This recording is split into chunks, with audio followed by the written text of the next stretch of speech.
What is up, BOT fam? Welcome back to another episode of the Best of Three podcast. My name is Alvin, and we are back at it again with my main man, Torrey Hawkins. TH, what is good?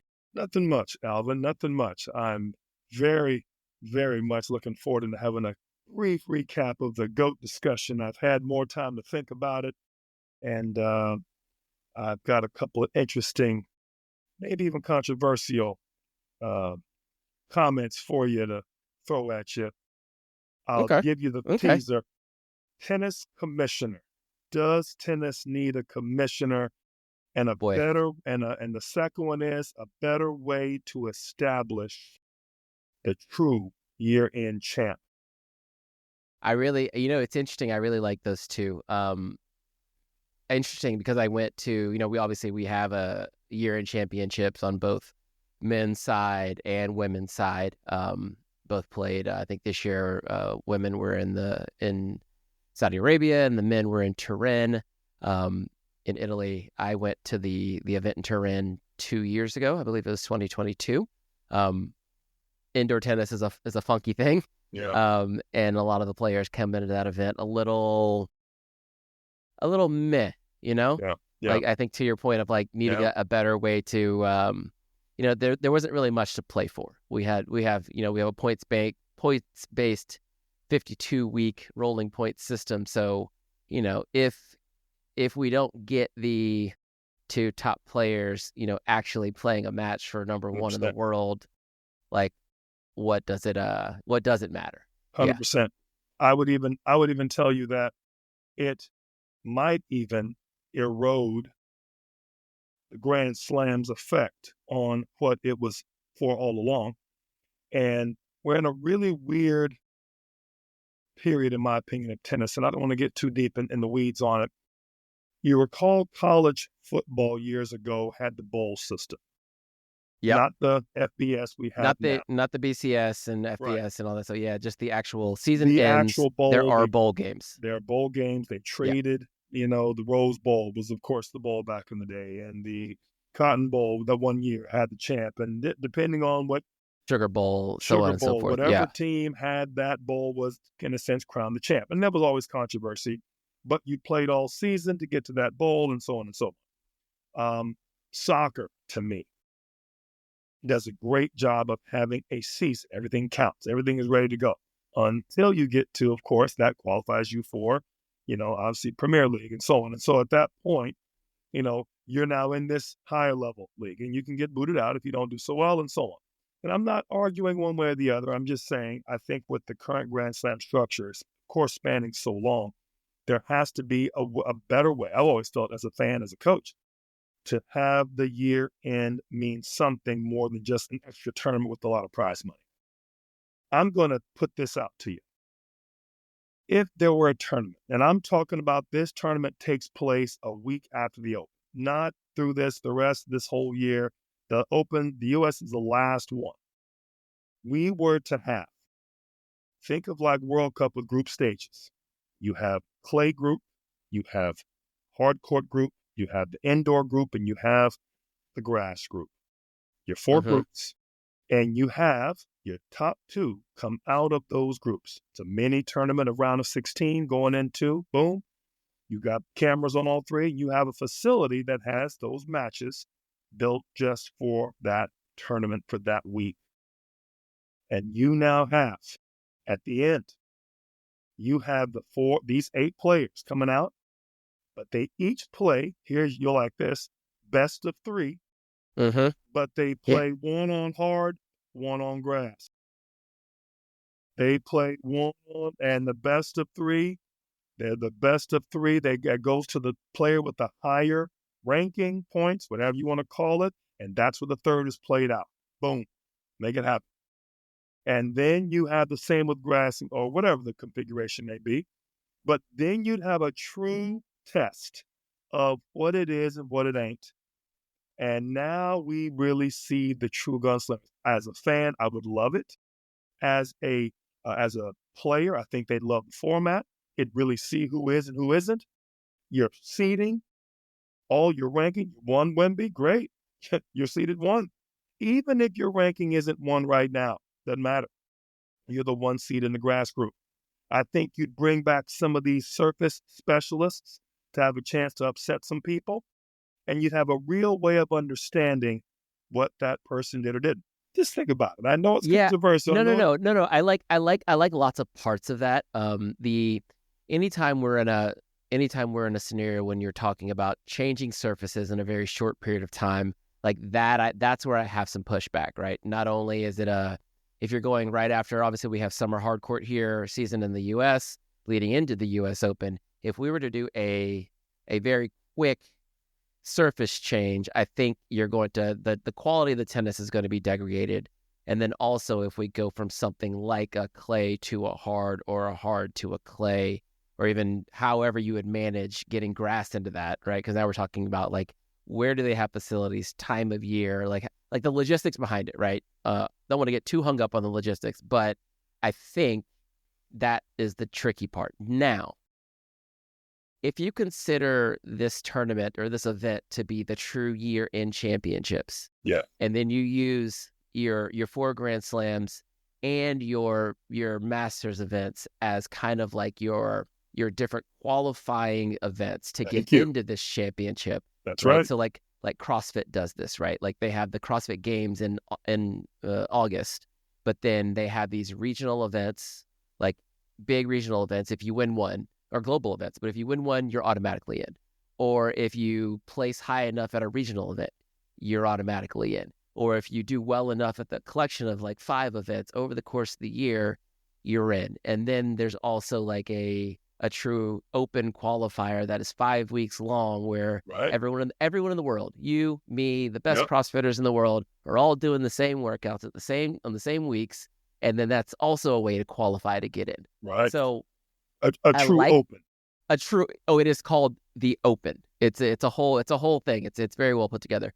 But I think the idea of having ways to get into this event that are pretty set, right? So we have our ranking system, which means something, right? And the rankings essentially feed into the seedings. Some would tell you the rankings are the problem. And to my point, that is what, and we don't want to get off topic, the tournament, something has to be used to establish the year-end one. Right, yeah. I'm there with you there, but I'm trying to think about the value of the existing ranking system, right? So the rankings as we know them allow a pretty objective cutoff as to who gets into tournaments throughout the course of the year and who does not, right? Cutoff line for this particular event is 48. Okay, I know that the top 30-something players with that enter that are above this line will get in. That it helps keep the trains on the tracks, right? It certainly is a great, I'm going to use the term turnstile for the tournaments themselves.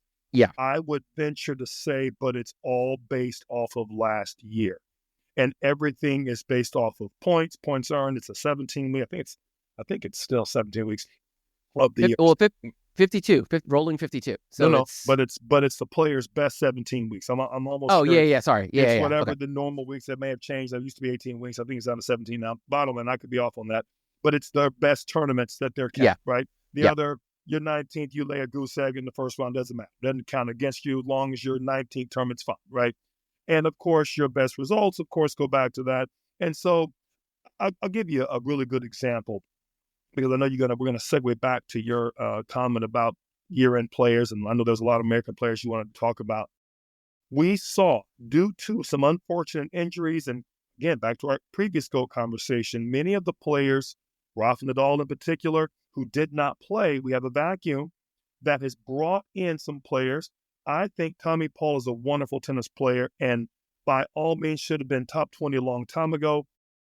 But I have a hard time with Tommy Paul being a Grand Slam semifinalist with his game, and now he's dinged because he didn't get it back. I have a similar problem with, I forget the young lady's name who won the U.S. Open, Danielle Collins, if I'm not mistaken, won a COVID year Grand Slam. I want to say she won Australia, right when COVID was kind of ticking up. And I look at some of these tournaments, and I could be wrong on who it was. Young American girl, maybe it was Sophia Kenin.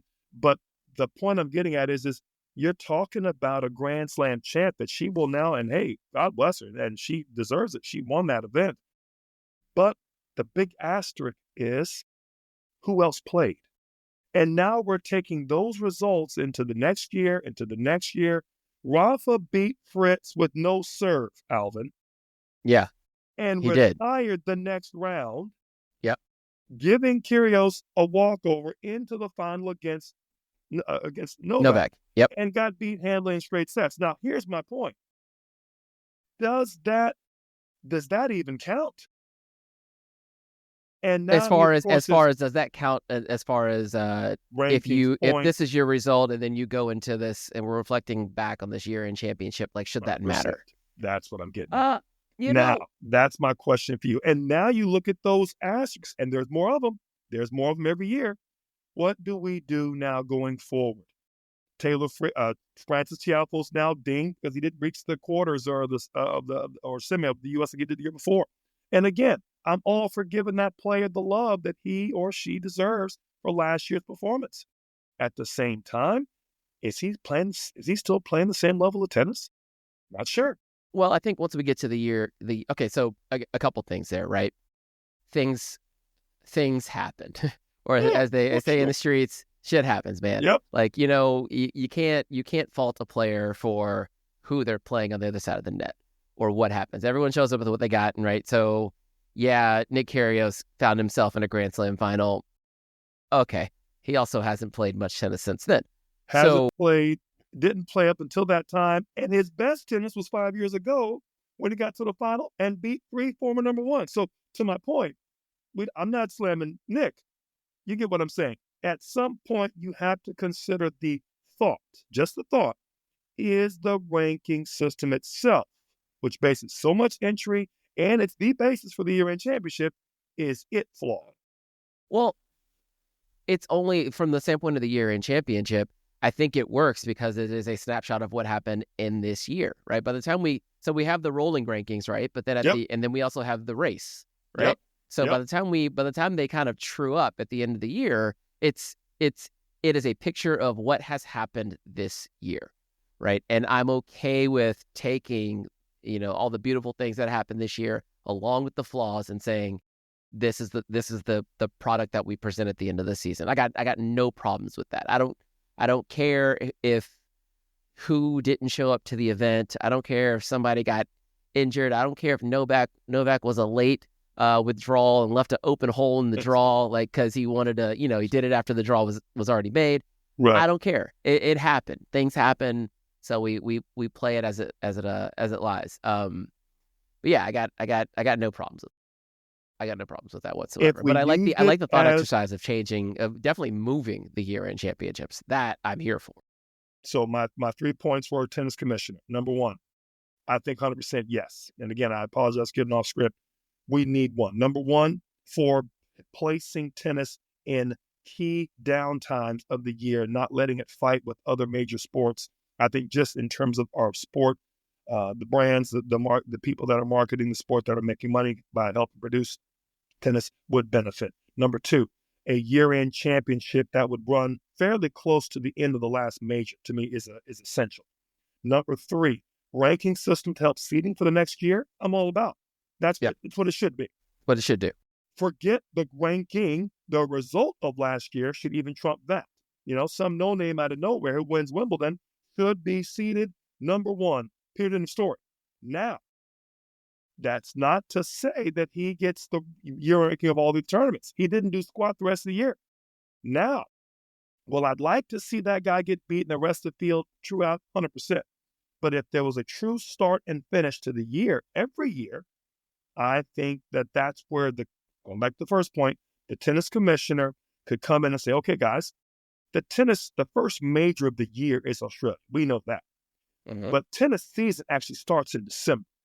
All you challengers, all you futures, all you college players who want to get going, there is your open right now. And we will have 4 tournaments leading into this event to really cut the snuff, so to speak. And we will, as they say, it's your time to shine or not. And that is the challenger season. And there'll be 3 others. But you will have a way to play into these parts of the year. Like a bigger version of your qualifiers. I will But we were call going to it be 4 different qualifiers. So let yeah, those yeah, yeah. players, those specialists, have a way to play in. And now you have the Opens themselves, Australia, of course, French, Wembley, and U.S. as the true tournament itself. You got to pick. Of course, there's not much time between Wimbledon and French. Never has been. That's understood. But how many players who grew up on grass are going to really do well on clay? Not as many as we think. And if they're that good, they're in the tournament already. They got in through this system or another system. You get my point. Yeah. What Yeah. I am basically throwing out is it makes tennis a little more exciting. You see a little more, in my opinion, of the tournament counts. I don't want Wimbledon not to count. I don't want the US Open not to count. And I don't want the year-end championship to reflect some guy who played great in January, but has been hurt since and hasn't been around, hasn't played any decent tennis until September, still around in November or December for the year-end championships. Trying to get ready for the next year, I might add. Yeah. If the tournament were there earlier, I'm talking early to mid-October, maybe even at the very latest November 1st. And that is the year end. Give the rest of the guys a true 2-month break. They can do their pro-ams and their charity events as most of them do, and their These pro-ams. Right. But that's your choice, because you technically on paper have 2 months off. And the guys that crank it up, now you start bringing the Tennis Channel and the other Tennis Channel 2 and the rest of them, and you showcase the challenges. You showcase indoors. You showcase all the tournaments around the world. And they could have, again, I don't want to get off the path too far, a satellite version of this leading to a big circuit championship. And then those could play into this. And now you have your true, quote unquote, World Cup stage from these various events. All I'm getting at is tennis keeps the season. We have the ranking. It actually starts and stops. And the year-end championship means something. And my whole point with the surfaces is, and I get you on going back and forth matches, but these guys could play on a concrete slab if they had to. These guys are some of the best players in the world. And don't forget, it's even for both sides. They came from all clay in that group. They came from all grass. What you're really saying is, and this is only to me what I like, is the guy that lost the first really has the option of playing on the grass or on the clay of his choice, and it keeps it interesting. If he doesn't want that, you know what? No, I got my chance to play this guy. Now 2 out of 3 really means something, because the guy has a chance to change the game. And that, to me, now brings in a lot more drama, brings a lot more tactics. If I lose the first, am I better off playing him on grass? I got a better serve. Now you start seeing some real tactics coming into to play in tennis, and now the players at the top tested on all surfaces right then and there. And to me, you've got your real gamesmanship. You got your real, hey man, don't sleep. I'm going to play you on the other surface, and you know I'm better than you on that surface. And you now you really, but who, and the third goes back to what whoever has the most points. Hey, sucks for you. I won 2 championships this year, buddy. We're going back to my surface. We're going back to clay. I'm excited to hear. Well, first of all, I'm excited to hear what our listeners might think about this one. So as you listeners will, please just throw your ideas in the comments. I think this is a really interesting idea.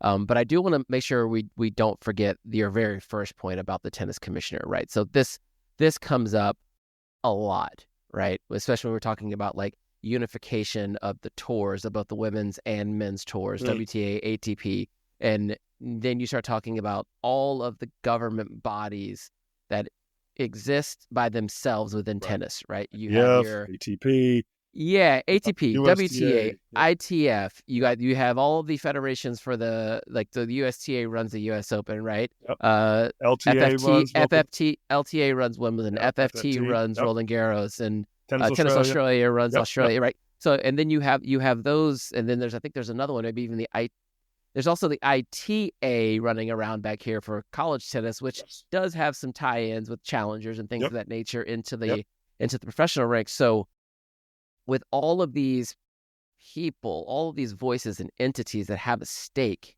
in professional tennis, the idea of one layer that goes across all of them, or maybe even it can't necessarily replace all of them, but I think if you unify the tours, you have to have one layer that runs across, and from there, I think your tennis commissioner does emerge. I'd go even further than that.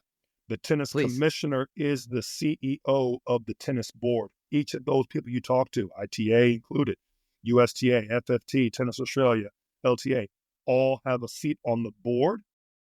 But here's where the tennis commissioner comes to shine. He is representing another chair on the board, which to me is the most important, the networks. And at the end of the day, what the tennis commissioner's job is to vote and to sit on and heavily weigh in on. He is the swing vote, so to speak, for any and all good ideas. He doesn't make anything. He's not a dictator.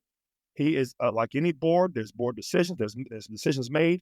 He is the swing vote. He has overwhelming majority to do this and that. But his job is also to make sure that it plays directly to the best benefit of tennis.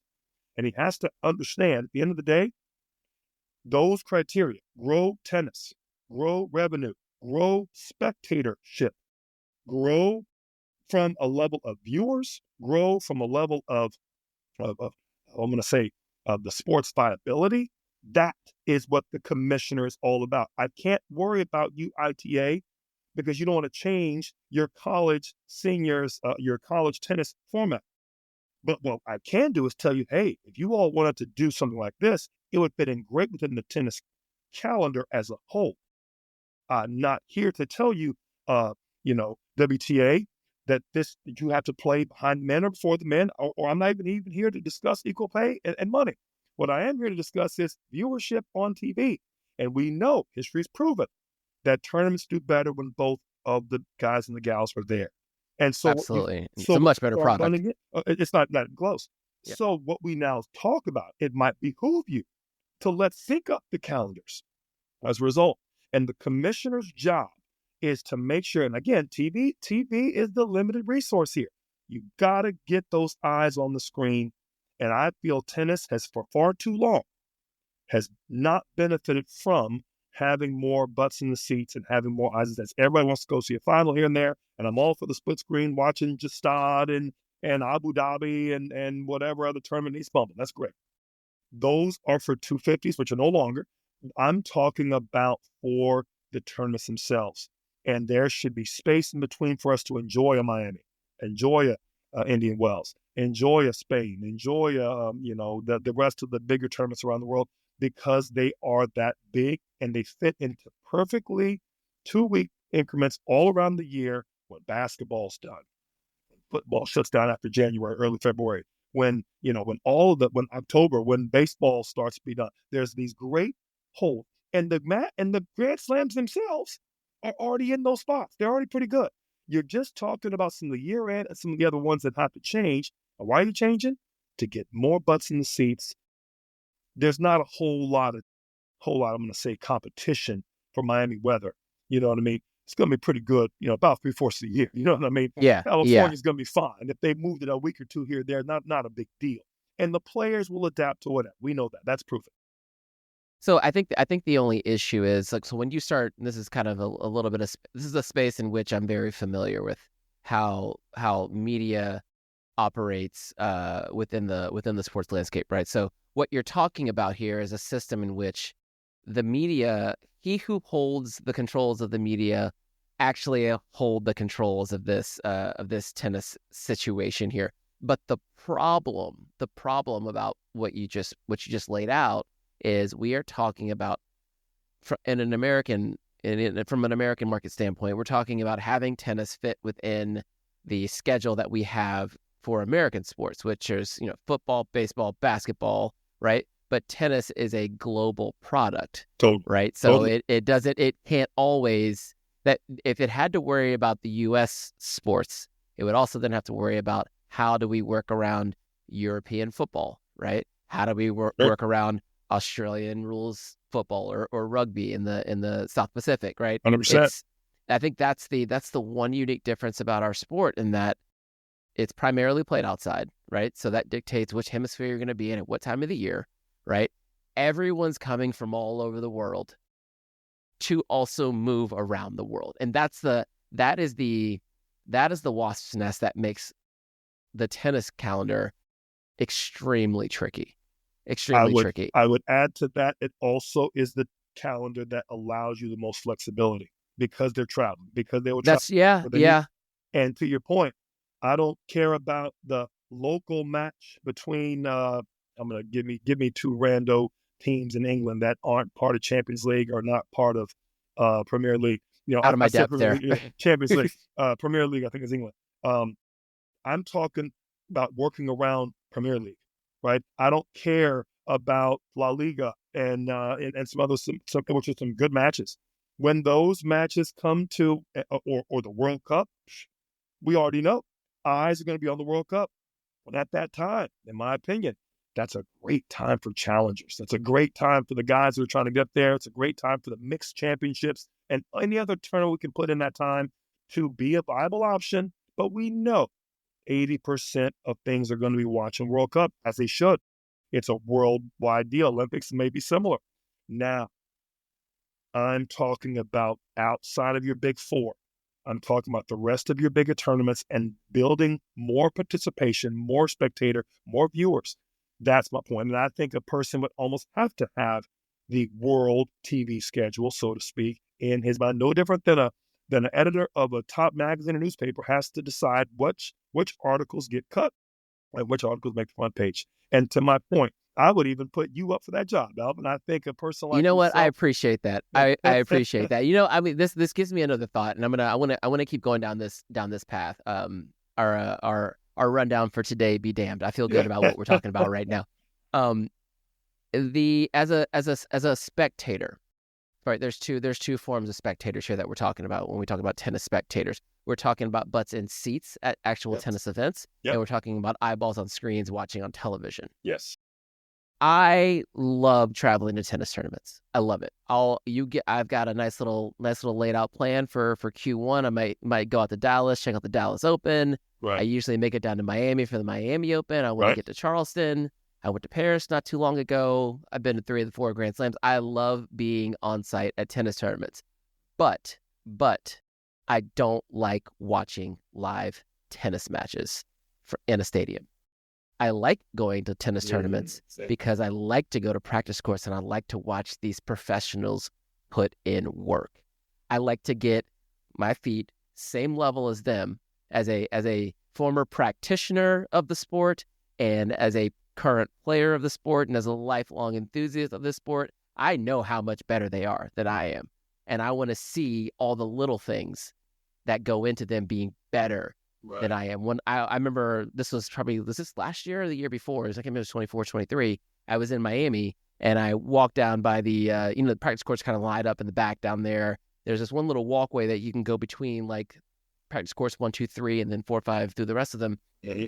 And I'm watching Shelby Rogers is getting ready to, she's warming up to hit with, it might have been Arena Sabalenka, like random pairing, but they're warming up short. First ball, I'd never seen feet work that fast. Actually, it was Azarenka. It was not Sabalenka. It was Azarenka and Shelby Rogers, and both of them just feet, bah, bah, bah, bah, bah, bah, bah, bah, bah, bah, bah. And I was like, that is, if you don't know, it's so hard to be that good on your feet, right? And I say that to say this, like as a tennis fan, I love going to the events just to feel the ball and to watch them work. As far as sitting down and watching a match, the best way to watch a match is watching it on TV, in my personal opinion. It's this, they figured it out. It's the best angle. Like that is the way. It may be a little lower if you can get it, but but a little bit of camera angle on some of the other stadiums outside of the Grand Slams. You are 100% right. Yeah, just bring it down. I want to see the action on the ball, and I think that's when people and the flight of the ball is something that I think is very underrated. That you see where the angle being a little bit above the court sometimes skews that. You think everybody's hitting 50 bombs, and they're hitting so heavy a lot of times. But I don't want to cut you off. Go ahead. No, yeah, and so I say it's like when we're trying to, when you talked about improving spectatorship, which side do you think matters more? And I know it's probably a per event thing, but which do you think is more important for tennis? All day long. Viewership all day long. Eyeballs on screens. Eyeballs on screens, and I'll tell you why.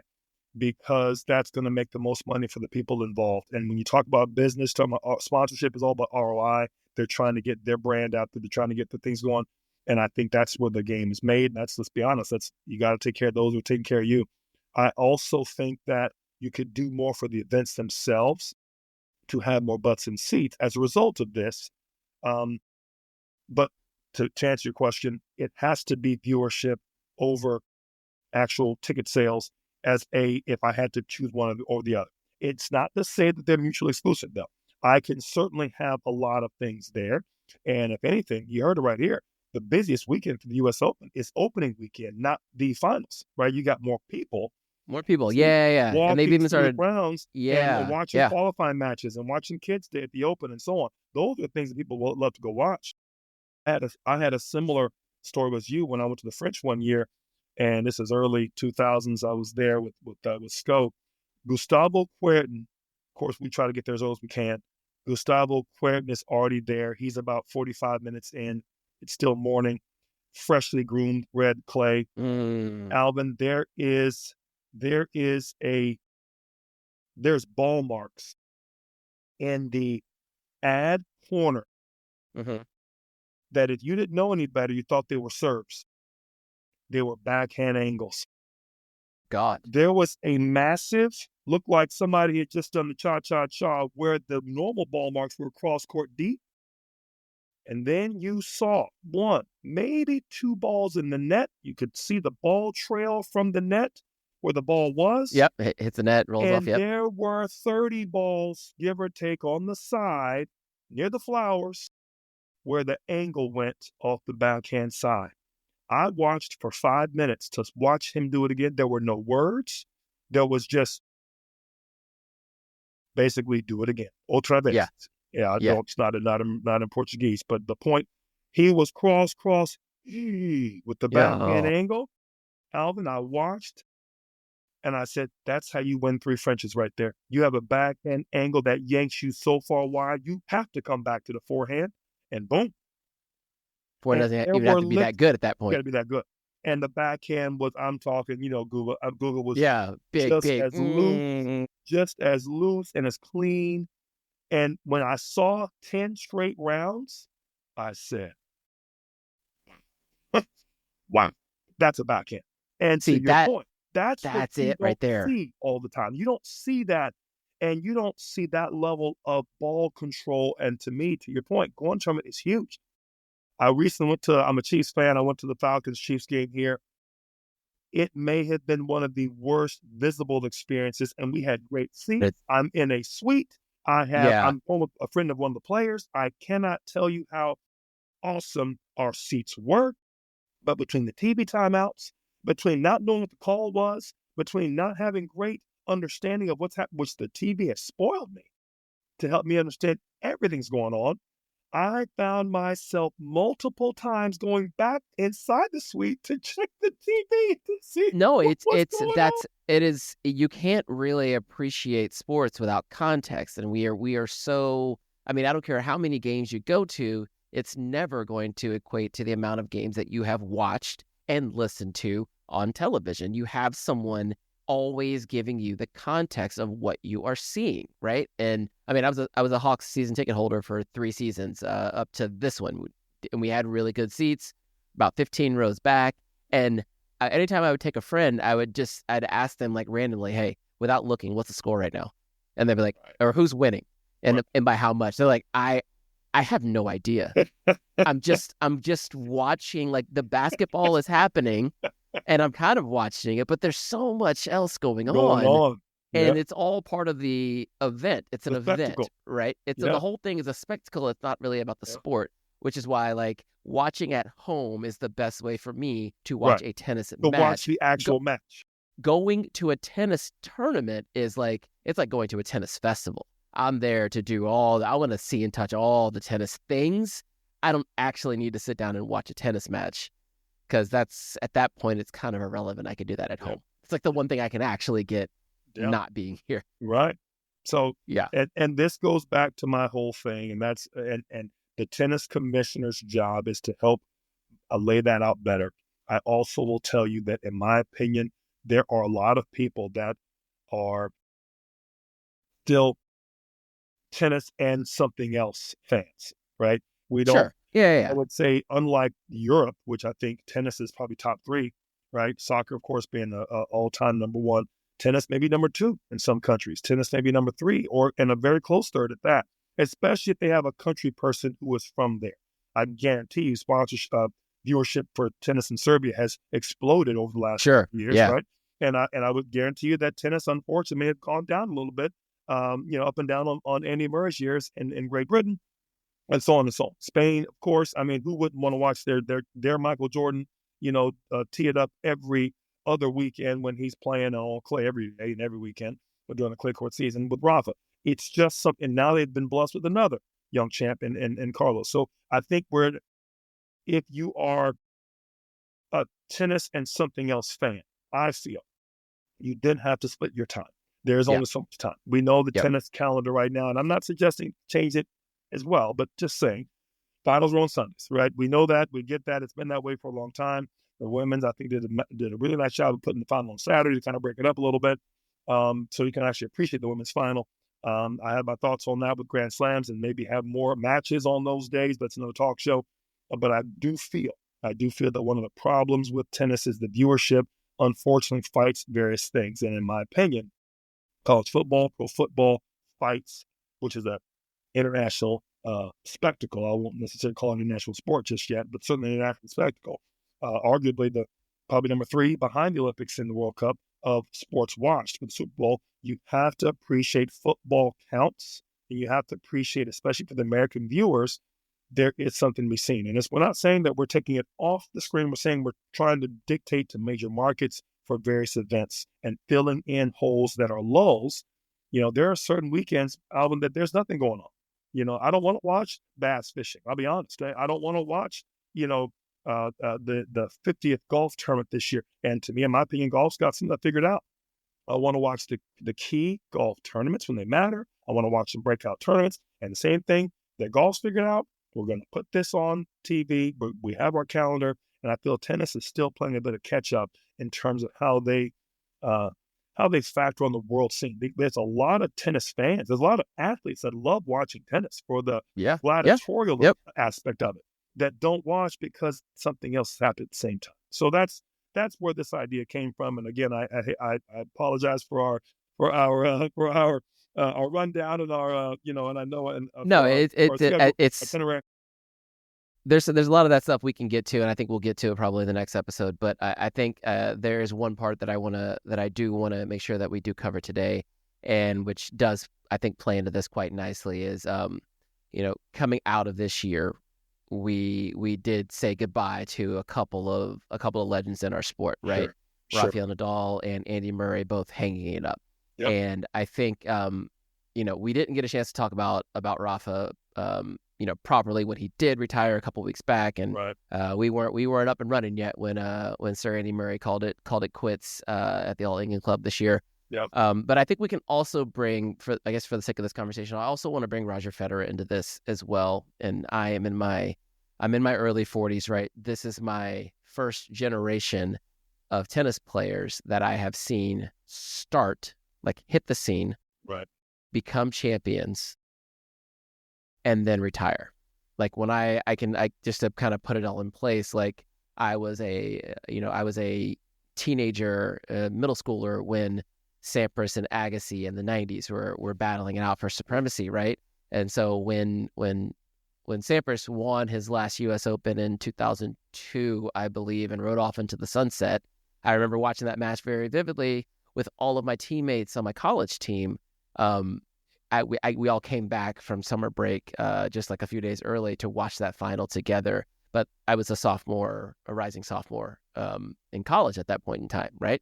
So I was not a tennis consumer the way I am now. There was no, 365 coverage of tennis at that time. Like right. when a tournament was happening in Gstaad, right? You weren't watching it. You were maybe right. reading about it right. in the newspaper or 3 weeks later in Tennis Magazine. So the way but now I also vividly remember Roger Federer winning his first Wimbledon. And I say that to say this, as I've grew up with these three gentlemen, and Novak included, he obviously still playing, but I'm going to include him in these four gentlemen. They've taught me so much about not only the game of tennis and the way to approach tennis, but Roger Federer and Rafael Nadal specifically taught me how to feel when watching sports, like really caring. And I guess it's the interplay between the player and me, and then the spectator and me, and then also, my time as a coach as well. They taught me how to feel. I was a Federer stan. I went through it, man. I went through it, and to the point where it used to hurt when he would lose. Like every final he lost to Rafael Nadal, like, and they were in the race, right? It's almost funny to think about it now. They were battling each other for top supremacy, and lo and behold, there's a guy for the better part of 10 years, and one could even say 12 before the third leg, himself came and assumed his perch at top. Mister, let me know when you guys are done, Exactly. and I'm going to show you how we actually handle this. Yep.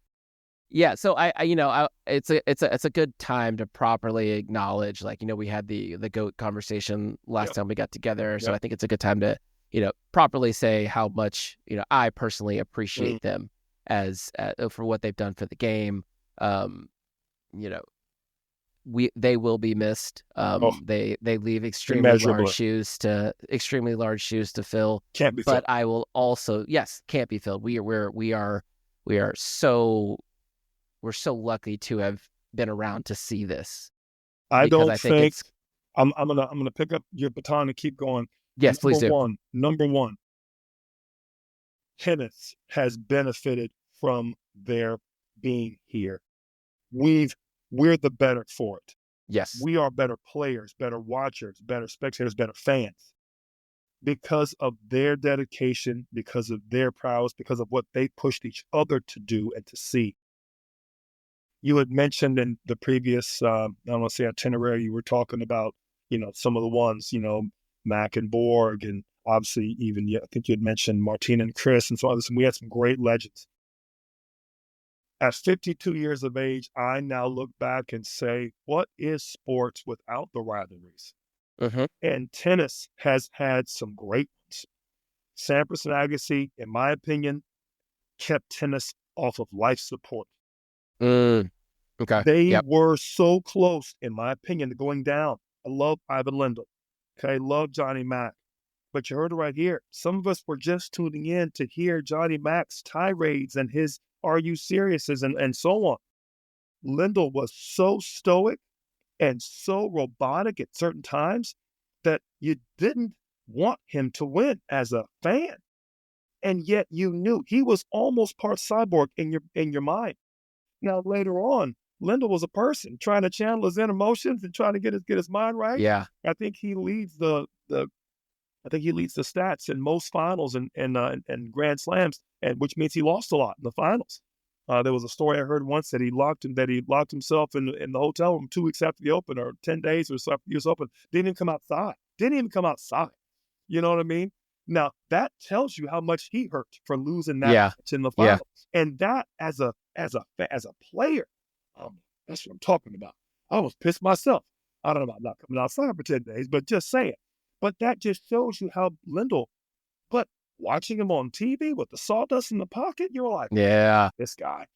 I mean, and who played with the Adidas racket? Nobody. But I say it to say that was the era I grew up watching. And McEnroe, as much as I hated Dunlop, I, of course, practiced with a Dunlop once or twice just to see. I hated the Sergio Tacchini shirts with the little high sleeves and the soft collar. It was terrible. But, of course, I had to try one on and so on because Mac was Mac. Headband? Who didn't play with a headband? Right, Come on now. Mac brought some stilo to the mix. And then when the Nike found a way to have a shoe and the little cross trainer Joan came. Yeah. Oh, yeah. Oh. And then they followed up with Agassi and Pete. Oh my! And they finally nailed it. They had 2 different looks that were in a marketing perfection, right? And so now it's almost like the styles were contrasting. Yeah. You had the new, and let's face it, Pete was better, at least championship wise. Yeah. But Agassi was more fun to watch. And so when they nailed the commercial with the Times Square, bringing the nets out and hitting the ball. Buddy, that commercial will live in the top 5 of all time of sports commercials, let alone tennis. So No, it was a classic. It was a we classic found a commercial. way to have, what does this all come back to? Rivalries. Then you enter Roger Federer, who in a sense took the game by storm in the early 2000s, I want to say 4 to 2006. I think he won 12 of the 14 slams. Yeah, somewhere in that or space, 12 yeah. or 16, whatever that, or 10 of the 12, whatever my numbers are. But I'm pretty sure he lost. Only thing he lost in those few years, I think, was maybe one Australian, of course, both French, And and the French. I want to say 9 or 12, give or take. But you're talking about, that's putting tennis on lockdown. I mean, straight up lockdown. And then you have Nadal. I don't think Nadal has lost, but maybe 3 or 4 matches on clay in 15 years. And they had that same contrasting, both Nike athletes, but Right. that same contrasting Pete and Andre thing. One cool, For one longer. loud. Yeah, but for longer. And at the now- top consistently. Yes. And you look forward to the next iteration. Those of us who saw Pete come on the scene were happy that he finally had a real contender. Then Rafa figured out the kryptonite on the backhand side with the lefty serves out wide and the slice. You knew it was going to be over. Then you hoped. And there was a few big matches where Roger came over the top, and you're like, yes, finally. Yeah. Even then, you felt like it might go another 5 years. You knew he was getting older. You knew he was a little bit long in the tooth, but you were like, just one more, Roger. Just give us one. Man, that 2017 Australian Open final. I happened to be in Portland, Oregon with some buddies that weekend, and I was flying home that Sunday early, but like the final was happening. We came in from a night out, and the final was on TV at like 3:00 in the morning. I'm like, I'm in. And I'm like watching it on my phone, that like later on going to the airport, we're watching it in the airport. I'm bored. Like I'm on the plane getting ready to take off, and he wins the thing. And I'm emotional. I cried. I literally cried. I think it probably meant a lot to a lot of people. Oh, it was an amazing, because you knew Rafa wasn't giving it up, and you knew that Roger had to do so much to get over that hump. But I don't think we all knew at that time that may have been his last tournament. You mentioned Pete Sampras. I was at the. Oh, wait a minute though. That was that last Renaissance though. Like, so he goes, exactly. He wins 17. Like he was a pretty low seed as well. Wins the 17 Open, comes back, skips French, wins the 17 Wimbledon. Yep. Comes back around, wins Australian Open again in 18, and then loses. Yep. Was it loses the final to? Was that no? That was the next year when he lost to Novak and that tough one. But regardless, yeah, it was that last little bit that we got. His last hurrah, and I think we all thought it was going to go for longer. I was at the 2002 U.S. Open when Pete almost lost to a guy named Greg Rusetsky. Oh, big lefty. Big lefty. Mine, check this, down 2 sets to love. Down 2 sets to love to a big serving lefty. The match got called due to darkness. Now, this is the same Open he's going to end up winning, but nobody knows at the time. Nobody knows that the call was for him to retire. He was done, blah, blah, blah. He comes back and beats Greg to a tough third, pretty routine fourth. I want to say the fifth set was something like 6-1 or 6. I mean, he blistered him. He was literally on his deathbed. 2 sets love. You're almost like, well, this match is done. You know what I mean? And to see him come back, and not just to win that match, to win the entire tournament. Of course, he bowed out afterwards. But I saw, to my point, there was 14 slams there that you knew you were looking forward to, and quite frankly, could count on. Tennis being high quality. When you saw Pistol Pete take the court, you knew Agassi was always anybody's bad day, even when he was older. Heck, played smarter when he was older.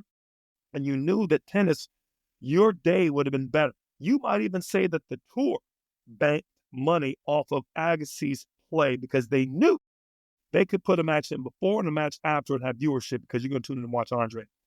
I say that we are talking about Serena. We won't give her any more time in the men's space here, but I think the entire women's tour plugged in off of Serena's iPhone, off her outlet and off her charger. They literally were. I mean, everybody had a USB out to plug in because they were like, let me just draft off of some of your juice. You know what I mean?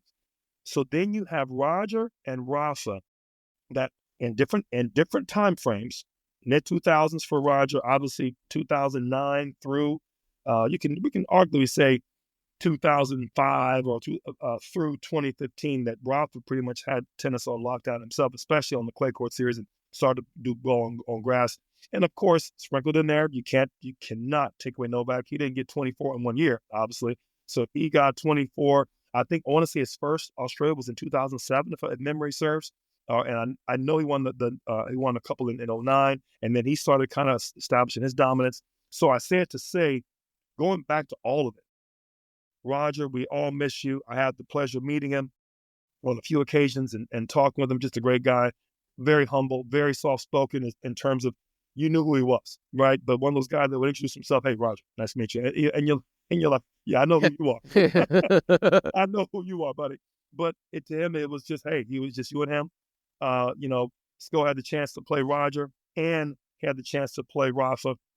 We had a night in 2005, I want to say. It was a rain-delayed match, and I'm in only me, Sko, Uncle Tony, and Rafa in the locker room for about 3 hours off and on with rain delays, and I'm sitting there chatting it up with Uncle Tony on the third rain delay, like, this is how much longer, and could not have been a nicer guy. Rafa's still doing sprints and turns and stuttering his feet, making juke moves to himself, changing a shirt 15 times. But you saw then in 2005 the level of energy he brought to a match, and you heard it right here. Sko didn't play bad, in that match. It's and had set points on him in the second, just to show you that even on a normal day, perhaps even a bad day, the guy was going to bring some energy that you had not seen. And then I of course, watched from Sko being that close to this player going on to win 22 Grand Slams. Couldn't have saw that at 2005.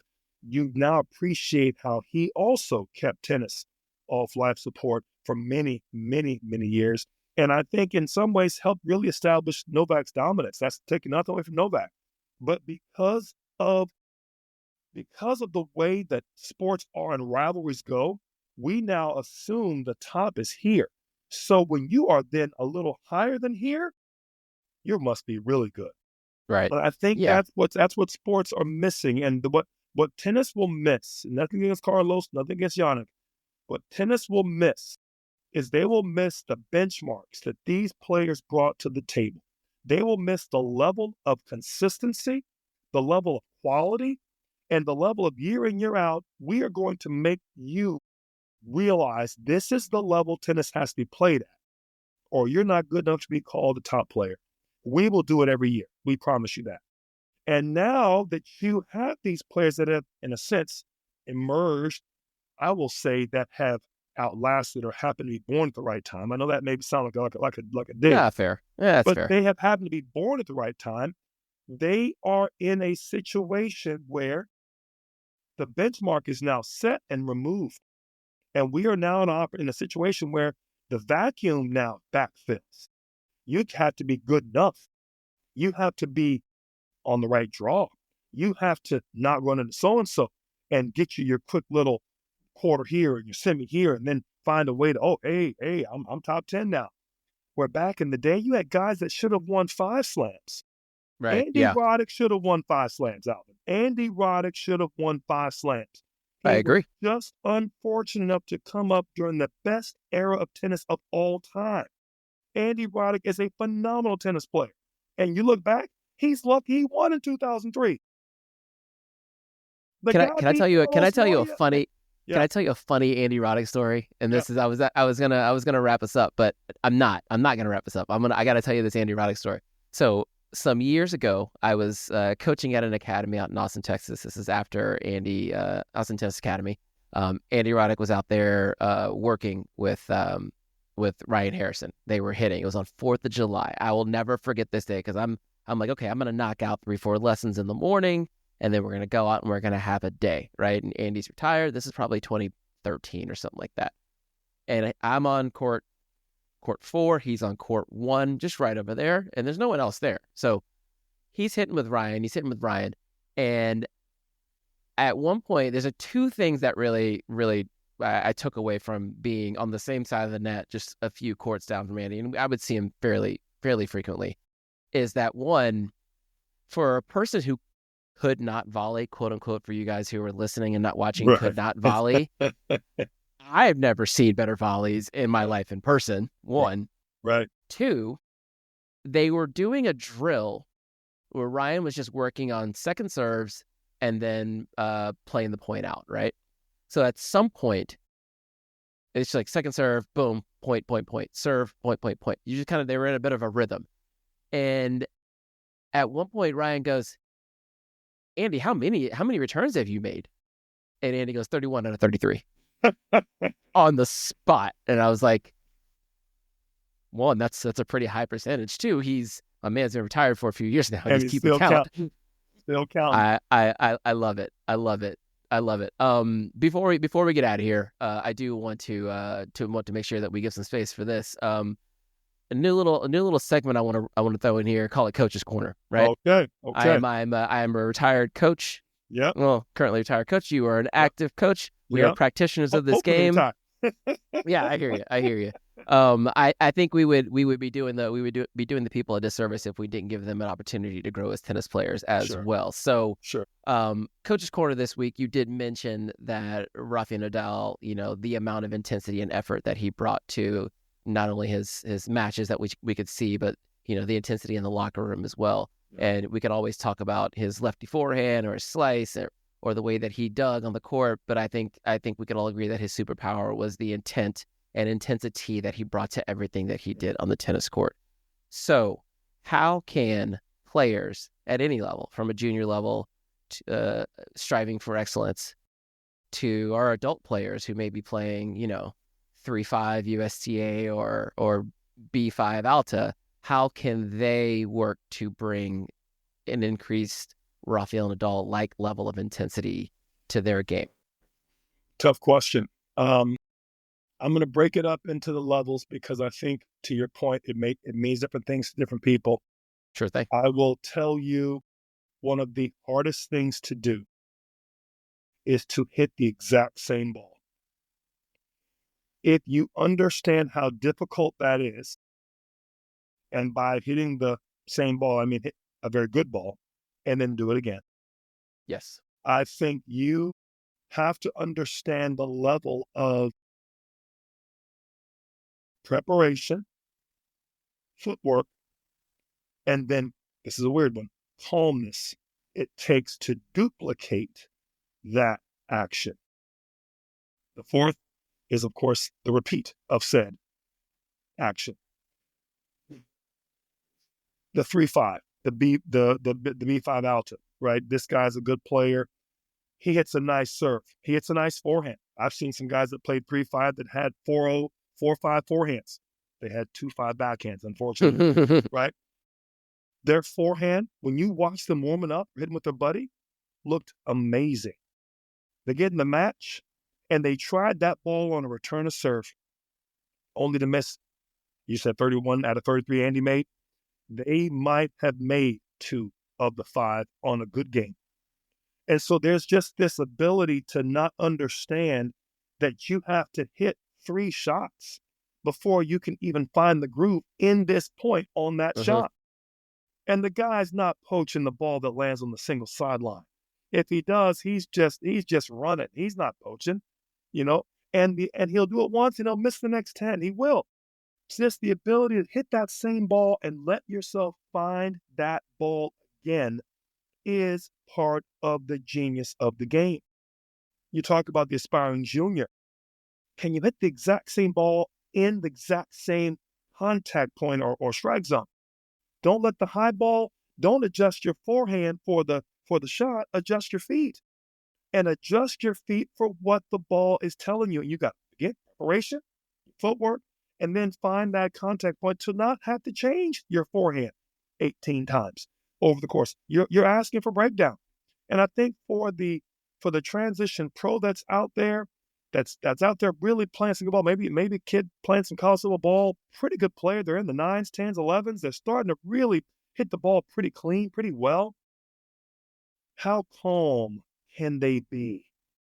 Don't endure a rally. Enjoy a rally. Be so calm. You can hit this ball cross 6 more times, and the better the ball comes, the better you get, the lower you are, the more you're feeling it, and you're just on it. You're ready. You're hoping he hits it bigger. And then when, and only when, you realize you have the opening and you've handled the guy's best shot, do you decide to change direction and do something you think that at that point will shift into your favor? It all comes back to hitting that same ball again. Again, I'm going to say that same good ball again. And all too often, I feel like we try to microwave being good. Okay. Rafa Nadal taught me as a coach, what's wrong with hitting 8 balls before I get started? What's wrong with me getting a rally going before I choose to do anything? You thought with a big lefty forehand like his, he would be the first to yank you up the line. But in reality, how many times did he start off most points hitting backhands? Right. Yeah, got a good backhand. Yep. Solid, stayed cross. When you ran him, right? Much to your demise, he would then hit you on the best buggy with forehands cross court you could find. You would go line again. He would rip the open stance cross, pulling you wide, deuce. And now you thought he pulled inside in. Not yet, buddy. One more time. He would yank you 6 more inside outs just to pull you wide enough. And then you knew it was coming.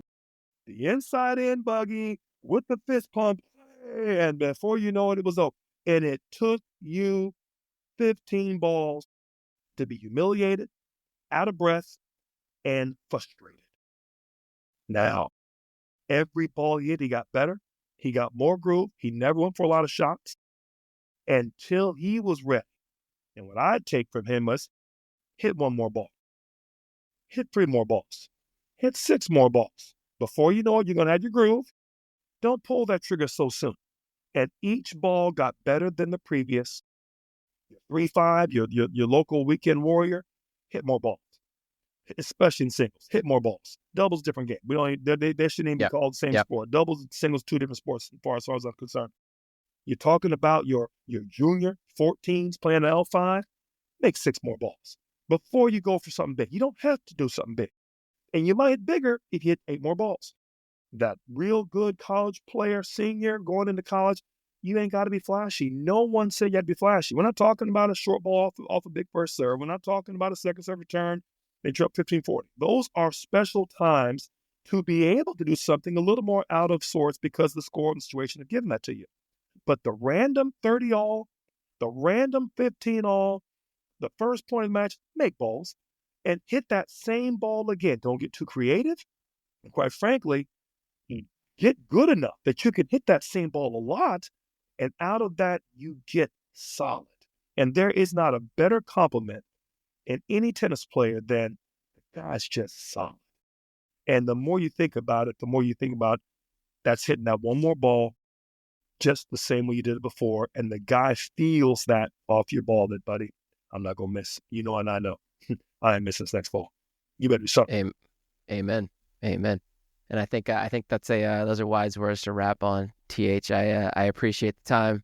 This was fun as usual. Looking forward to the next one. For those who are watching and still jamming with us, do the things that you're supposed to do to make sure you know that we're up here. I mean, like the thing, subscribe to the thing, follow the thing, and we'll keep bringing the thing. Leave comments if there's something you'd like to know more about, or you're trying to get a hold of one of us, and we'll catch you on the next one. Look forward to it, Alvin. As always, my pleasure. Peace.